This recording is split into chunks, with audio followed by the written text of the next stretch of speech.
Dragilor, am în față primul material, Heroes, lansat acum ceva timp. Și vreau să-mi spuneți, pentru că știu că urmează lansarea celui de-al doilea material. Ai cu autograf de la noi? Sau nu? Nu l-am. Încă. Așa, Urmează celui de-al doilea material. Să-mi spuneți cât au durat înregistrările pentru acesta și cum a decurs colaborarea cu Adam Whittaker, știind că el nu este în București, cum ați... Păi el a plecat cu o femeie la Budapesta. Păi nu, că înregistrările nu le-au făcut el. Păi nu, dar eu acum ziceam de Adam Whittaker, unde a plecat? A plecat, da, nu e de găsit, vorbim cu el pe Facebook, ca orice om în 2012, și ne înțelegem foarte bine, în sensul că îi dăm tracurile pe care le-am înregistrat noi și el le mixează perfect și ne le dă înapoi. Și ies hituri. Da, așa ni s-a întâmplat după Heroes, am lansat albumul, după aceea am cântat peste tot. Acum e al doilea album, noi credem că e și mai bun și mai unitar, avem și mesaje mai puternice, abar n-am, nu știu, nu cred că e o rețetă cu albumurile și cu trupele. Noi facem ce ne spune, cum era, casa de discuri. Noi facem ce ne spune sufletul, asta vreau să zic. Cum decurge procesul de creație? Scrii tu prima dată Trebuie versurile? Mult, nu, e nasol, trebuie să bei mult, adică nu e așa ușor. Și cu femeile, nu trebuie să o arzi safe, adică e complicat, nu poți să explic. Dar nu scrii versuri niciodată înainte, că asta zice. Niciodată. Cred că le fac la sală. Ba da, așa. Singura piesă la care ai scris înainte e Lumea. Lumea, un sat de vacanță. Și n-am cântat-o niciodată? Da, pentru că n-aveam chitară la mine când mi-a venit ideea. Și am scris versurile. Și pe aceea trebuie să le refac un pic, că nu se potriveau pe piesă. Dar mă rog, asta e bucătărie, știi? În principiu trebuie să bei vin roșu. Nu? Mult, da, corect. Dacă pentru primul album, Heroes, sursele de inspirație au fost dintre cele mai diverse, pentru cel de-al doilea material, ce v-a inspirat să scrieți piese? Care a fost acel declic care a pornit procesul de creație? Cred că cele mai importante piese de pe albumul ăsta sunt despre societatea românească pornografică. Despre asta e vorba. Despre o societate bolnavă în care habar n-am, nu știu spre ce se îndreaptă cu ceea ce înseamnă cultură.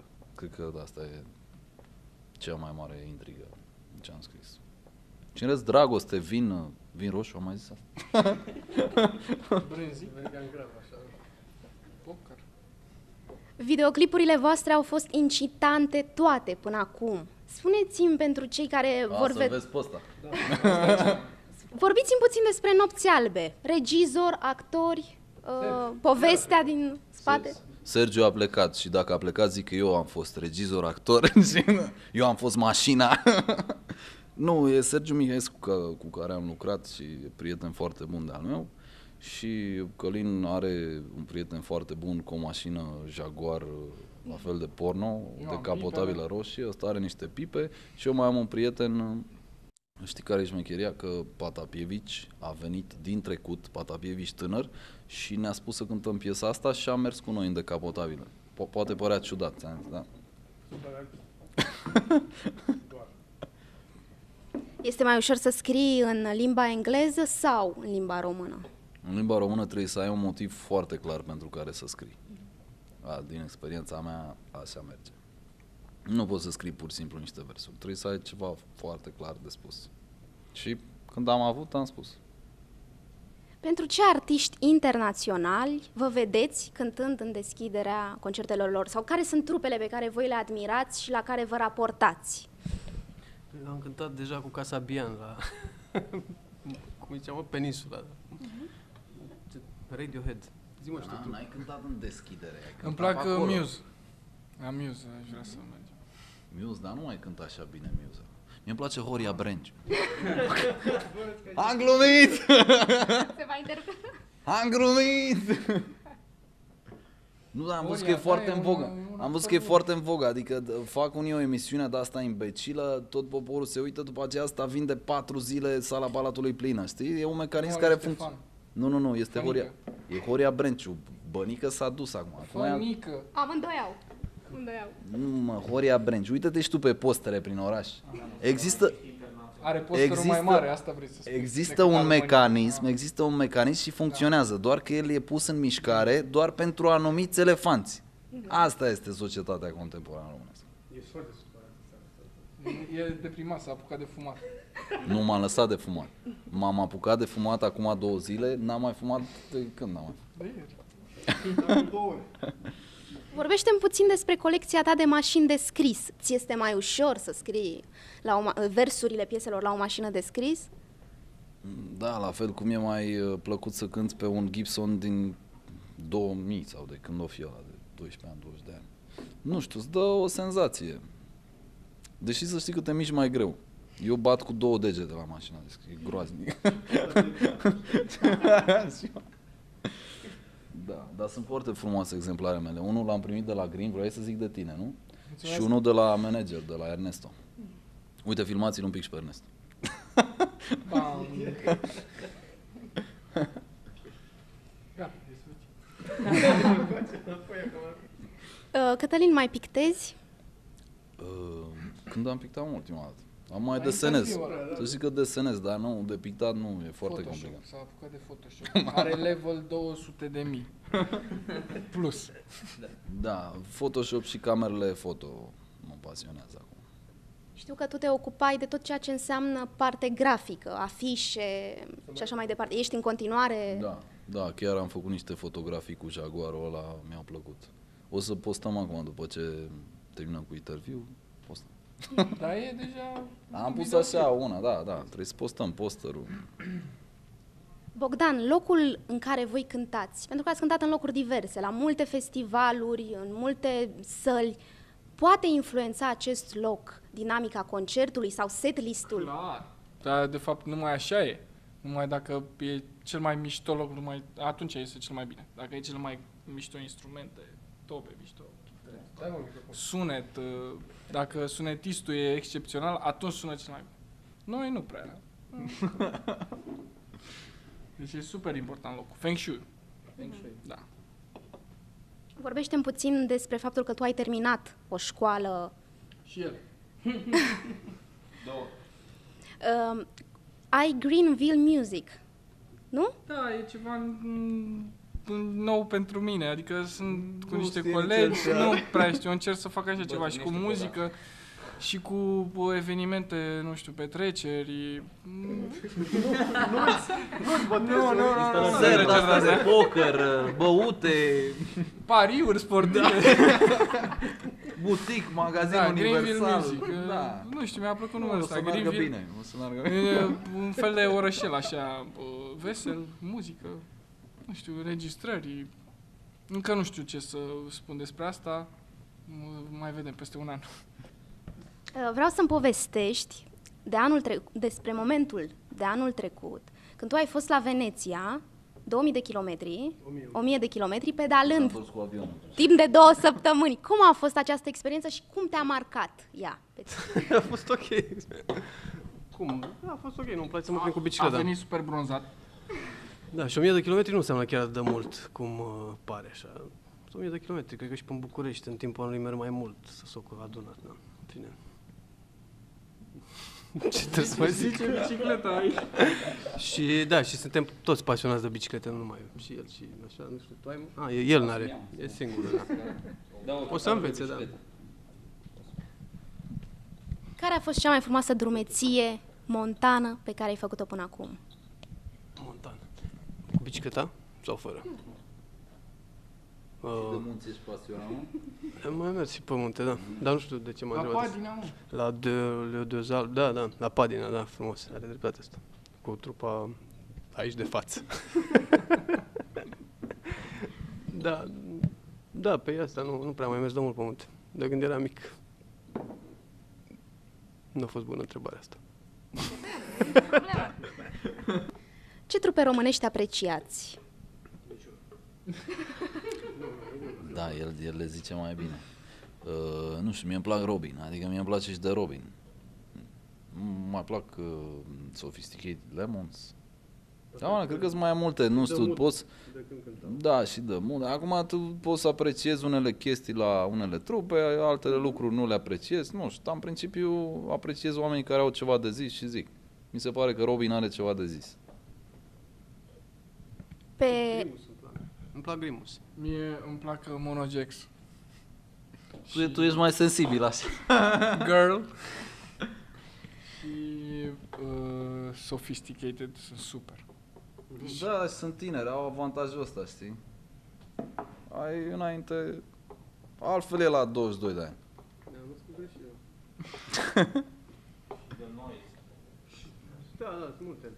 Începe să miște. Sunt multe, scriem o listă și trimitem ca să nu facem vreo greșeală aici. Să nu se supere cineva. Asta zic, nu vrem să superăm pe nimeni. Acum mi-a venit primul lucru în minte.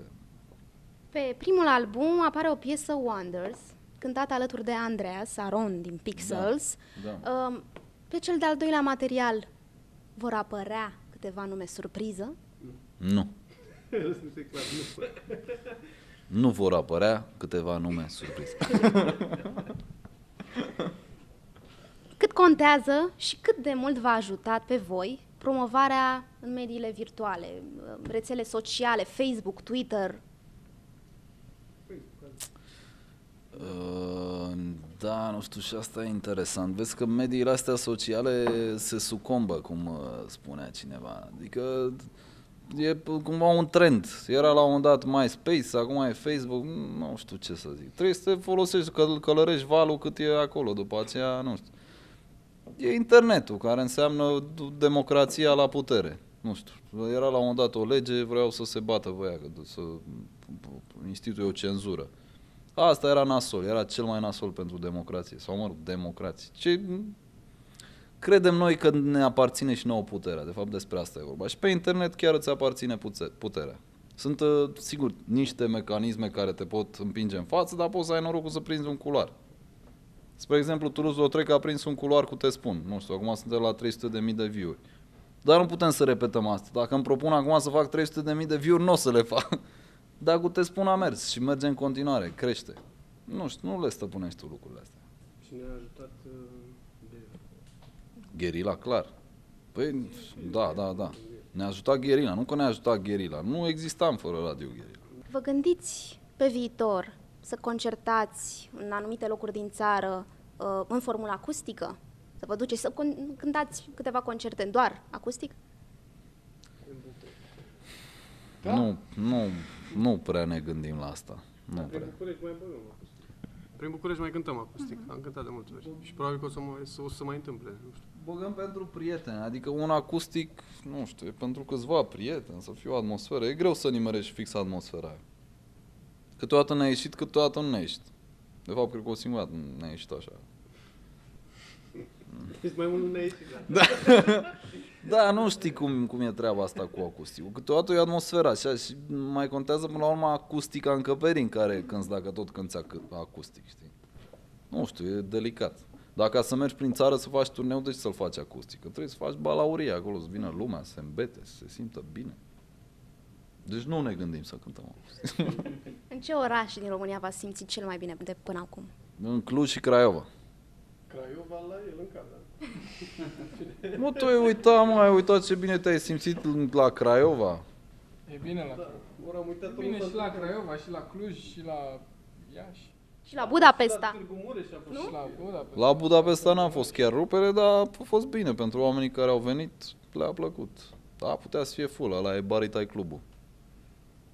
Unde ziceai? La Târgu Mureș? Da, Păi acolo era ca și când am cântat în casă, normal că a fost bine. Și când cântăm în spații de-astea mici e excelent, adică na, ești mai aproape de trupă, altfel se distrează lumea. După aceea bei cod la cod cu ei. Mai ai și un pisic acasă.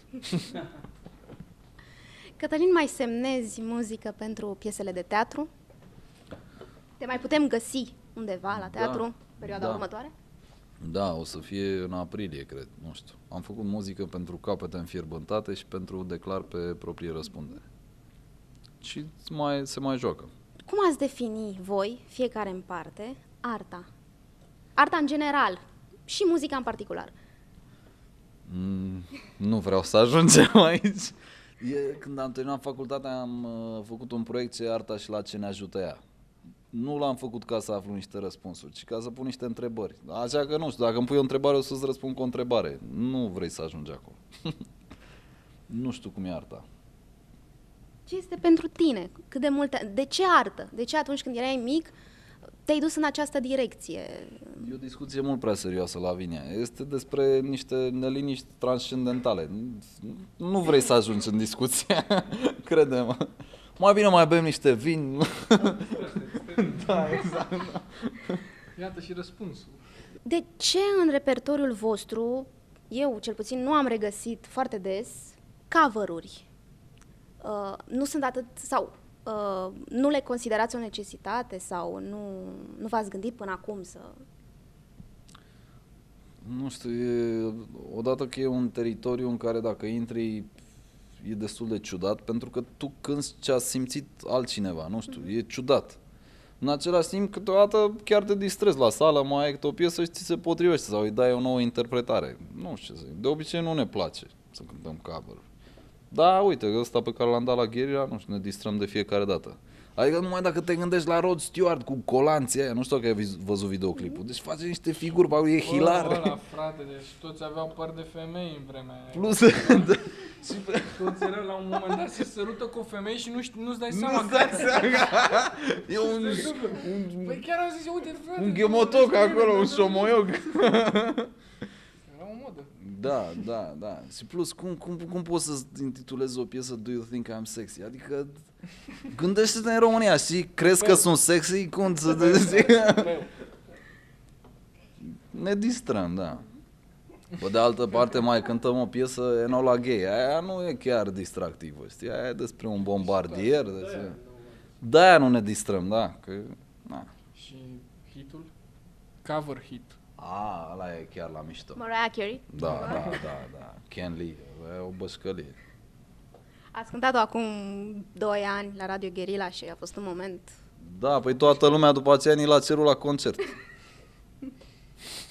Depinde, toți mi-au zis, bă, ce dracu a fost porcăria aia. Acum depinde de prieteni. Da, mă, dar Depinde și prietenii. e vorba de o majoritate, știi? Da, majoritatea normal că a ținut-o.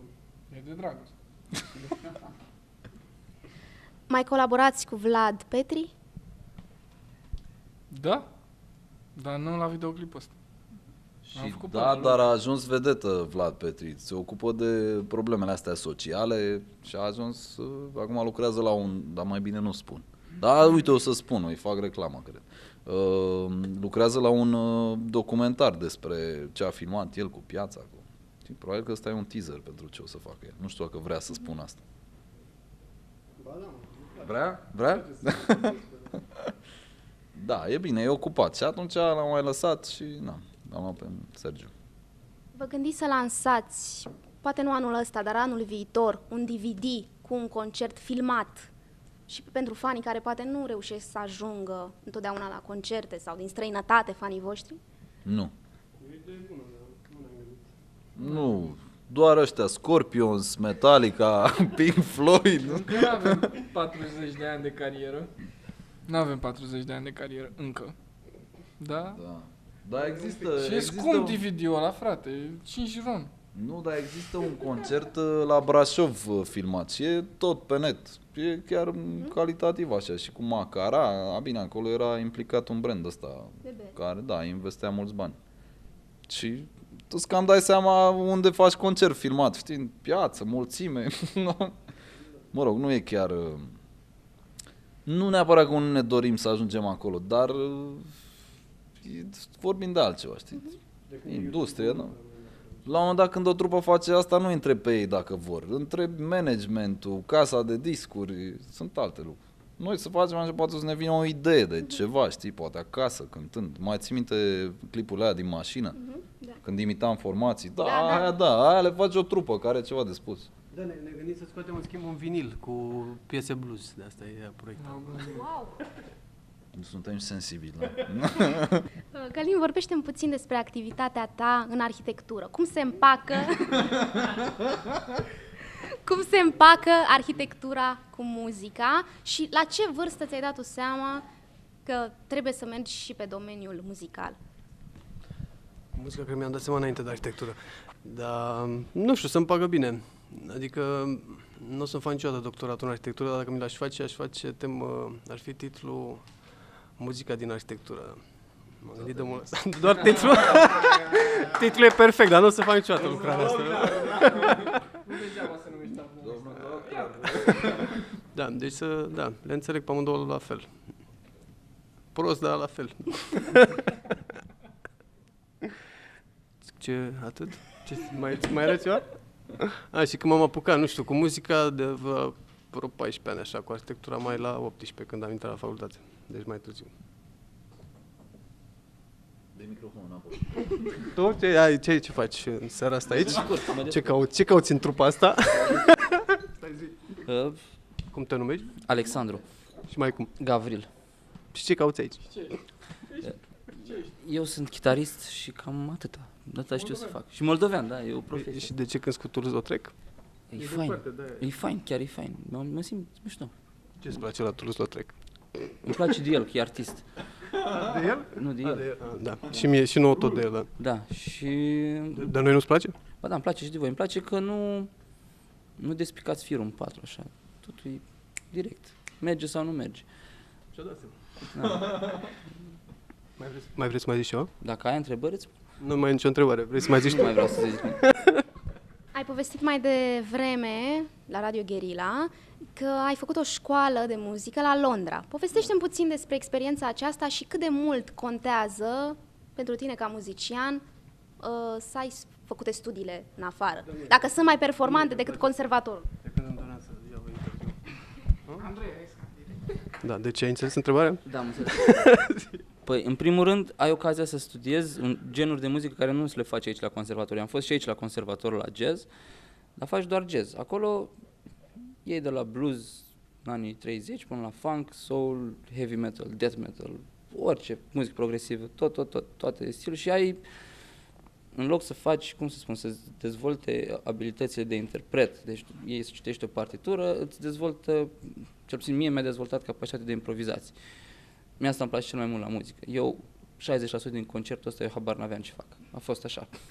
Am mers. Adică mi-am făcut o schiță, o idee și asta e, cum să spun, asta m-a învățat ei. M-a învățat să mă descurc în orice situație. Să te duci, îți faci planul și îi dai la prima. Și e fain, pentru că în ăștia cu muzică clasică, dacă le-ai luat caietul din față, partitura gata sau că am pierdut. Nu, dar cum? Nu-i scris, nu-i nimic. Nu.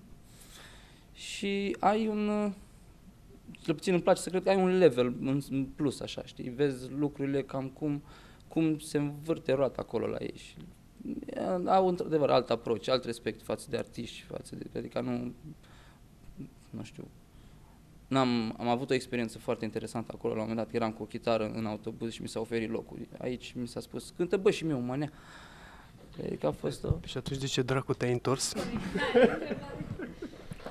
Nu știu, homesickness, nu știu. Vreme.